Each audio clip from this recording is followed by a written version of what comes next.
Isn't it rather late for a young lady to be out alone? Do you live here? No. Then you must be visiting here, are you? My name is Frances Elizabeth Wright. I live at 67 Tivoli Road. I'm lost. Oh, you're lost. Could you take me home, please? I'm afraid. I should say I will. Come on with him. That's the way it began. Nothing extraordinary. For in a large city like London, a lost child is such a common occurrence that many a far-seeing bobby arms himself with a bag of chocolates in addition to his nightstick. No one suspected that this was the beginning of a case that was to rock all England.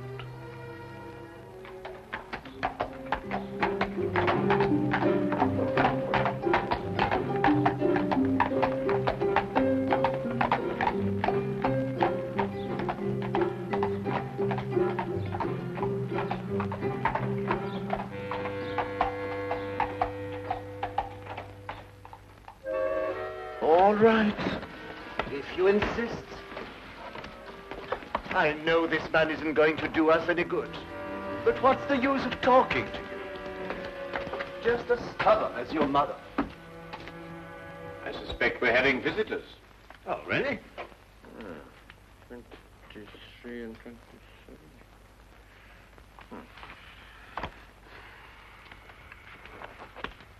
Come along, Nebuchadnezzar. I don't think you're quite dressed to receive attractive young ladies. There, in you go.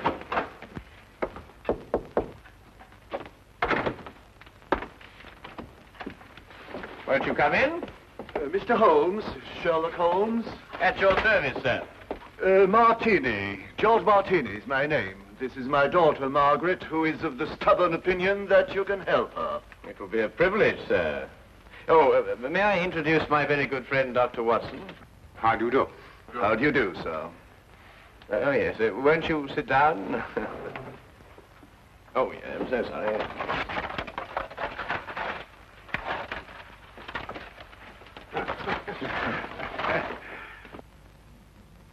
How can I be of any assistance to you? This is rather a confidential matter. Oh, yes, yes. Dr. Watson is both the soul of discretion and my invaluable colleague in all my cases, especially the more delicate ones. I see. Well, there's this fellow, Richard Trevor is his name, who's been courting Margaret here. A sly one, if I ever saw one. I could tell by the shape of his ears, and the fact that he belonged to that upstart Shield and Castle club. There was nothing wrong with his ears.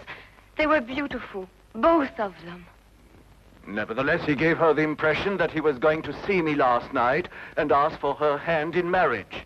Instead, the scoundrel sent me some fantastic note about being detained and then never appeared at all. I want you to find out what happened to him.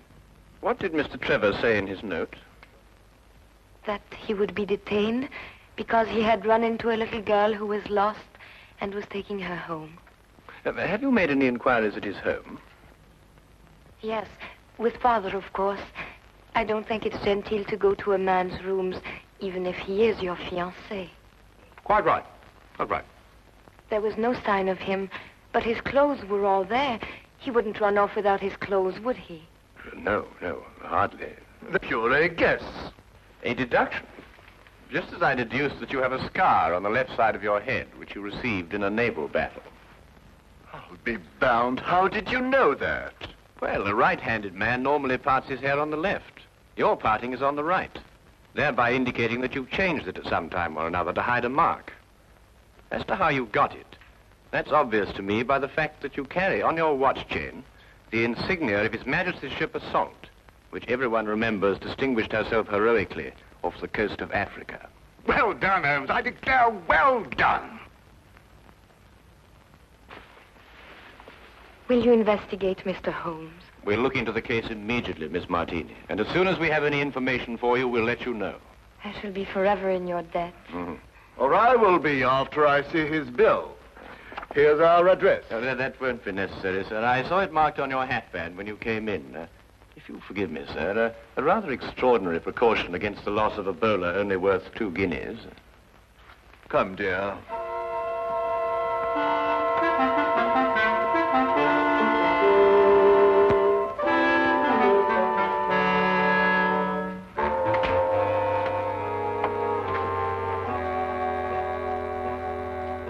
Not long after moving in with Sherlock Holmes, I had come to the conclusion that his mind was as organized as his housekeeping was not.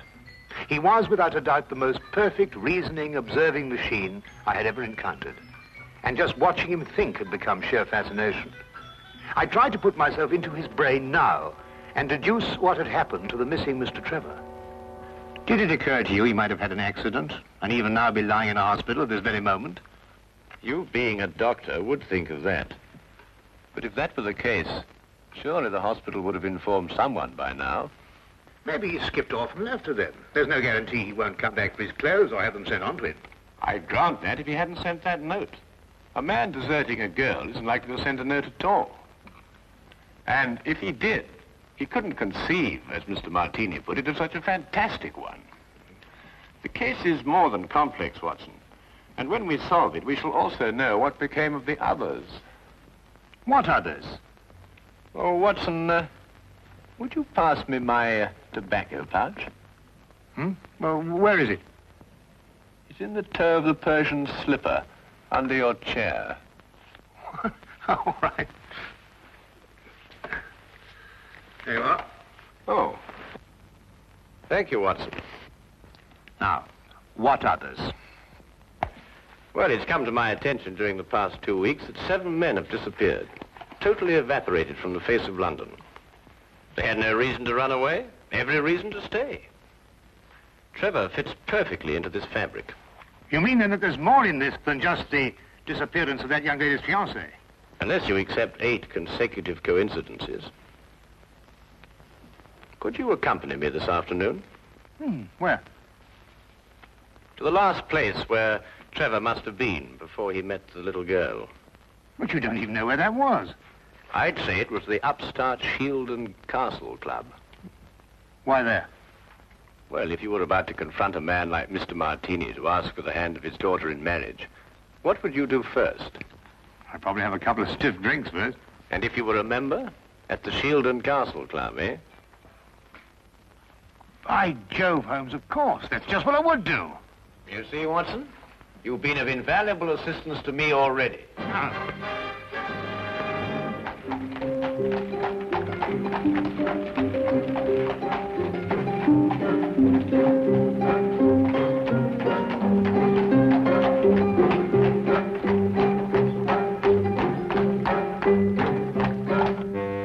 But you must tell us if he was here last night. He's missing. We're trying to find him. It's no use, sir. You'll have to do without my help. This is a gentleman's club. What has that got to do with it? He may not want to be found, if you know what I mean, sir. Now, look here. That's the way it is, sir. I'm sworn to preserve the privacy of our members. And having 2 little tots to feed, I'm not one to invite getting the sack.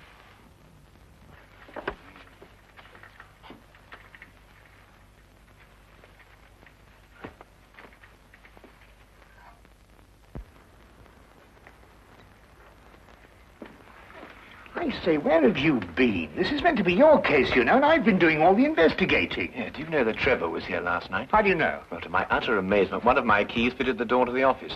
I went through all the chits and found one signed by him. It's just as you thought. He boasted his courage with the aid of stimulants from the bar. Do you mean you've broken into the office? Do you want to have us arrested? Us? Yes, by keeping the barman occupied, you served as my accomplice. Now, really, Holmes, you've gone too far. Now, the thing to do is to find the carriage that both Trevor and the little girl took. How do you know they didn't walk? Well, if she lived near enough to walk home, is it likely that Trevor would have sent a message saying he was going to be detained? What extraordinary reasoning. Not extraordinary at all, my dear fellow. Really quite ordinary. Oh, what on earth do you think you're doing, Mike?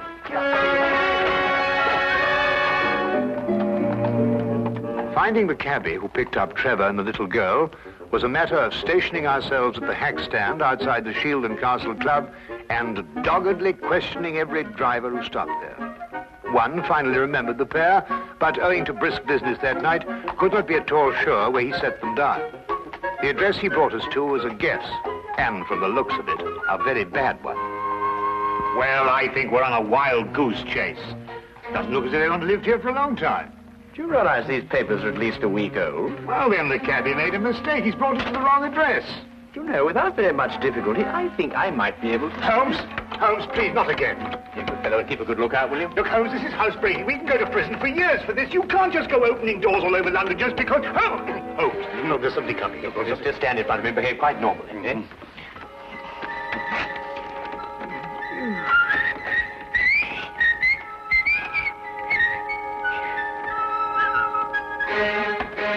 What's the normal behavior for housebreaking? You coming? Look here, Holmes, the doctor doesn't do this sort of thing. I'm sure it's unethical. You can't expect me to... Oh!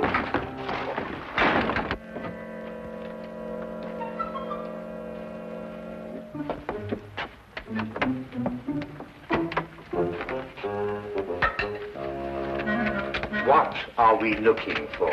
I'm not quite sure yet. You won't find anything here. You said yourself the house has been unoccupied for the last week.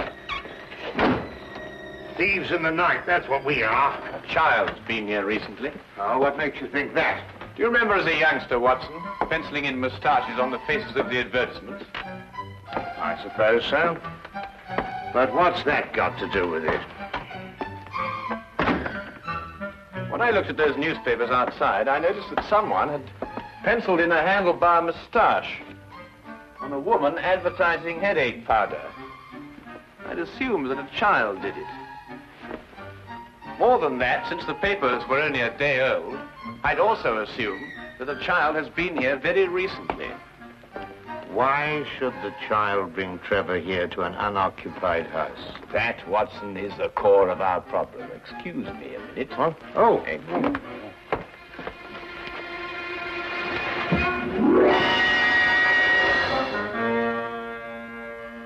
Good heavens!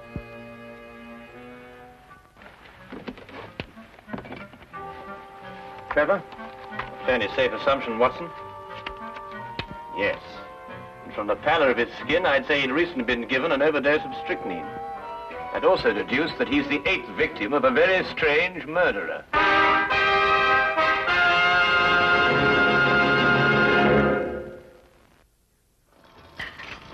Dash the tea, Holmes. I'm waiting for some word from you. About what? Well, about the murder. Ever since we got back here, you've behaved as if nothing had occurred. And yet I'd wager anything that you're hot with some theory as to who's done it and why. I'm afraid we've run out of Indian. I think we've got some China, if I can find it. My guess is it's a cream passionel. Are you ruling out the robbery motive? Trevor was left without a shilling.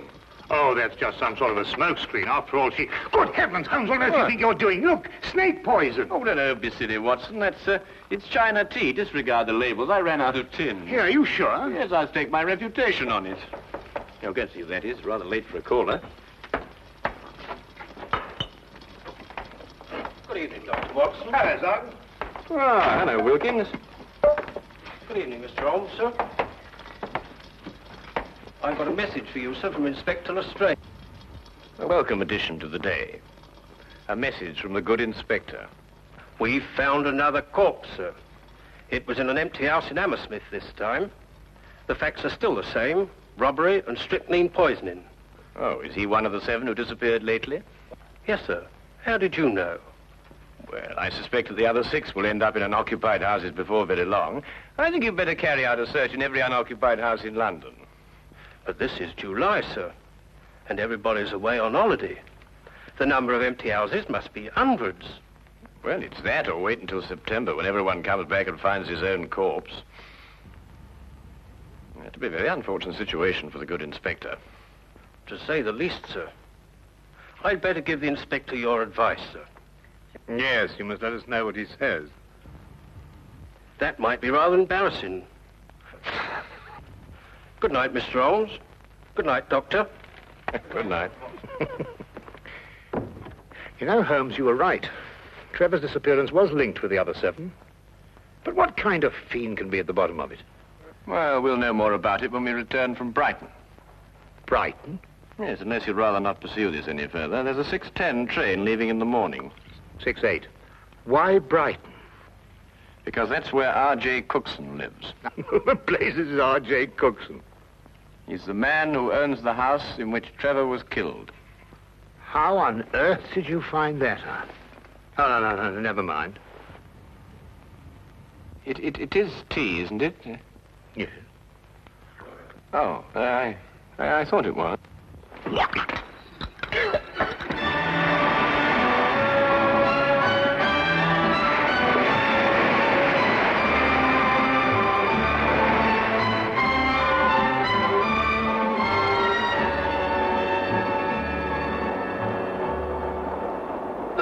Have you ever heard anything so incredible? A corpse in my fireplace. And a stranger at that. Rather inconsiderate of someone, I must say. Why, when the police brought the news last night, I thought someone was pulling my leg. My fireplace. Really, I ask you. I'd say because the murderer knew you'd be away, knew that the house would be unoccupied, and that you wouldn't come back at an embarrassing moment. You're right, Mr. Holmes. Absolutely right. The culprit was acquainted with all my plans, and not wanting the corpse to be found in his own fireplace, chose mine. Precisely. But who could that be? I'd vouched that a full regiment of people knew of my plans to leave London. Then our task is to narrow down that regiment. How? You have me breathless. First of all, has anyone else the key to your house? No, not that I know of. Yes. I once gave my key to the greengrocer to deliver a parcel. Aha. But he gave it back. Oh. But bosh and bother, supposing a key wasn't used at all. Whoever did it could have used a tool or something and jimmied his way into my house. I've heard of those things being done. Mm-hmm. Oh, really? We found all the windows and doors locked. I'm afraid you've escaped me. Now again, Mr. Cookson, are you quite sure that no one else has a key to your house? Well, now, really, after all, I don't hand them out like calling cards to every... Wait. There's this charwoman who comes to my house once a week to clean up. But, oh, no, she couldn't hurt a fly. Well, what's her name?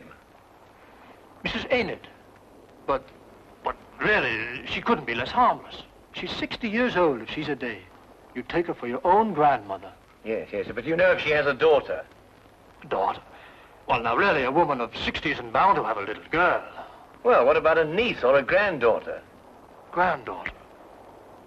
Now that I think of it, she does have one. About 7 years old. She recently came to live with her. Where does Mrs. Enid live? I have her address for... If you please. Sorry. Right here in my trousers. Do you really think it could be the old woman? Well, a charwoman has the ability to go anywhere in London. Ah, yes. Wait. 322 Radcliffe Way. 322 Radcliffe Way. To look at her, you'd never think she could hurt a fly. You'd take her for your own grandmother. Poison murders? No. Impossible, Mr. Holmes, impossible. Oh. Grandma, must we play the game tonight? Of course. Don't you like playing it? I don't like staying on the street alone. It'll only be for a little while. You'll find someone to bring you back, and Grandma'll have company again. What happened to the last company we had? Oh, he went home after a while. But come on, let's say it. Where do you live? At 67 Tivoli Road. No, that was the last place. Your address is now 120 Claridge Street. I forgot. All right. Now, come on. Let's say it again. Where do you live? 120 Claridge Street. And again? 120. What do you think, Holmes? Well, we'll know definitely in an hour's time. Come on.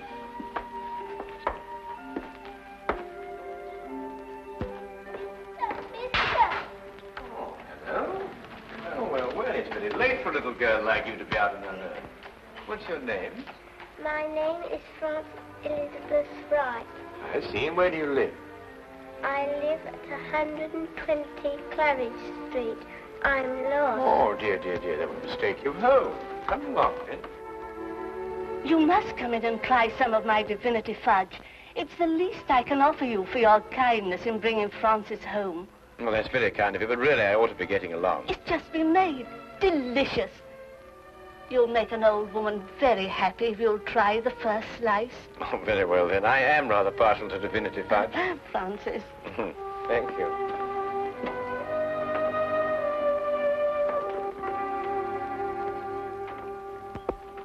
Now, come and sit right here at the table. Thank you. Now, say good night to the kind gentleman, then off to bed. Grandma, you never let me stay up with the company. That's because little girls must have their sleep. But now we've met the gentleman, perhaps he'll come again in the daytime. Will you? I should love to. Good night. Good night. Good night, birdies. Isn't she a lovely girl? And she'll grow up into a beautiful woman and have a life of ease. Yes, that's the important thing. A life of ease. Time to enjoy the world and... Here, you're waiting for some fudge, and I'm prattling away.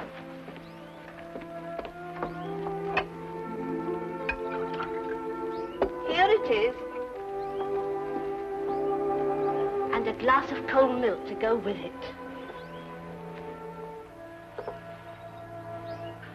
Won't you join me? Oh, no. My doctor would never permit it. I only prepare this sort of thing for people who drop in, like you. I see. Smells very good. If I have one speciality, it's divinity fudge. You'll find it heavenly.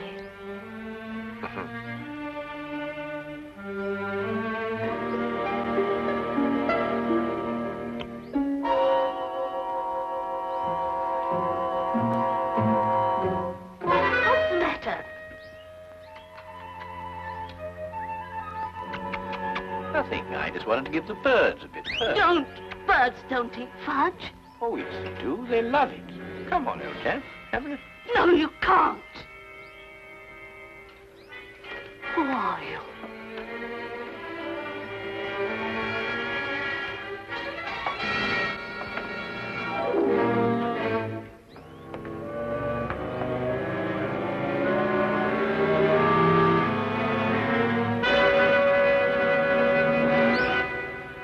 I'll take that, Mrs. Enid. Thank you.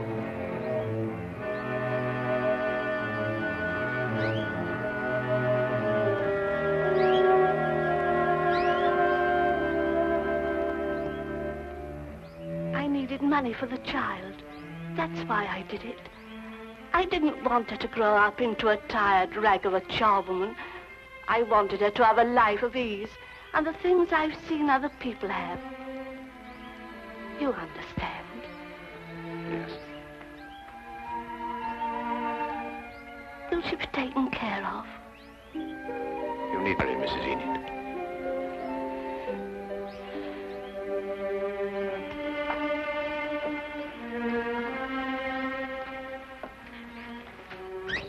I wish now I hadn't tried to poison you.